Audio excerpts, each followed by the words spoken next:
You ask Tiger to solve. This deals with linear equations with one unknown. The final result is x equals negative 890,000.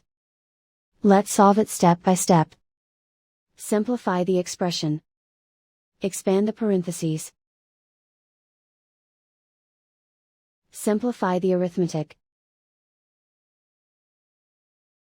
Group like terms. Multiply the coefficients.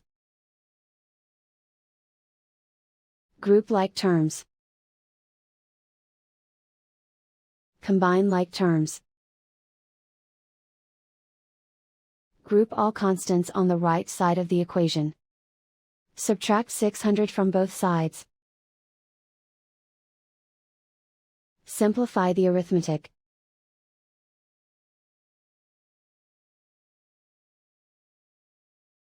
Isolate the x. Divide both sides by negative 0.06. Cancel out the negatives. Simplify the arithmetic. Move the negative sign from the denominator to the numerator. Simplify the arithmetic. And so the final result is x equals negative 890,000.